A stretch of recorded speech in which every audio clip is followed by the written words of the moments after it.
Hazira L&T યાર્ડમાંથી 5.87 crore રૂપિયાની ચોરીના કેસમાં પોલીસે કાવડ યાત્રીઓ બની યુપીથી એક અને ઉત્તરાખંડથી બીજા આરોપીની ધરપકડ કરી છે। तपास टीम नंबर 1 मुख्य आरोपी विवेक शर्मा ने 3 ऑगस्ट 2024 रोज उत्तराखंडના ઋષિકેશ જિલ્લા ખાતેથી તથા ટીમ નંબર 2 ચોરીનો માલ ખરીદનાર મોહમ્મદ રિયાઝ મોહમ્મદ ઇલિયાસ ખાનને 5 ઓગસ્ટ 2024 રોજ ઉત્તર પ્રદેશના હરદોઈ જિલ્લા ખાતેથી કાવડ યાત્રીઓનો સ્વાંગ ધારણ કરી પકડી પાડ્યો છે। હજીરા ખાતે આવેલ L&T કંપનીના પ્રોજેક્ટ એકાઉન્ટન્ટ નીલાંજ ચક્રબોર્તી દ્વારા હજીરા પોલીસ મથકમાં ફરિયાદ આપવામાં આવી હતી, જેમાં જણાવ્યું હતું કે કંપનીમાંથી સ્ટીલના પાઇપની ચોરી થઈ છે, જેની કિંમત 5.87 કરોડ રૂપિયા છે। આ ચોરીમાં સામેલ 3 આરોપીની હજીરા પોલીસ દ્વારા ધરપકડ કરવામાં આવી હતી, પરંતુ મુખ્ય આરોપી હજુ પણ પોલીસની પકડથી દૂર હતો।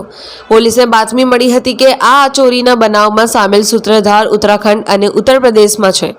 આ આરોપીઓની ધરપકડ કરવા માટે હજીરા પોલીસ સ્ટેશનના પોલીસ કર્મીઓની 2 અલગ અલગ ટીમો બનાવી તપાસ અર્થે ઉત્તર પ્રદેશ તથા ઉત્તરાખંડ ખાતે મોકલવામાં આવી હતી।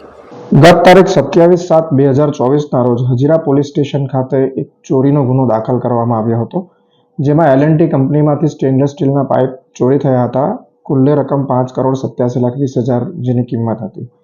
આ ગુનામાં હજીરા પોલીસ સ્ટેશનના પોલીસની અમારે 2 ટીમો બનાવી નાસ્તા ફરતા ગુનેગારોને પકડવા માટે મોકલી હતી, જેમાં મોહમ્મદ રિયાઝ કે જે માલ ખરીદનાર છે તે જેને જિલ્લા હરદોઈ ઉત્તર પ્રદેશ ખાતેથી હજીરા પોલીસની ટીમે કાવડિયાઓનો સ્વાંગ ધરીને તેના ગામે જઈને તેને પકડી પાડેલ છે, તેમજ વિવેક શર્મા કે જે આ કેસનો મુખ્ય આરોપી છે તેને ઉત્તરાખંડ ખાતેથી પકડી પાડવામાં આવેલ છે।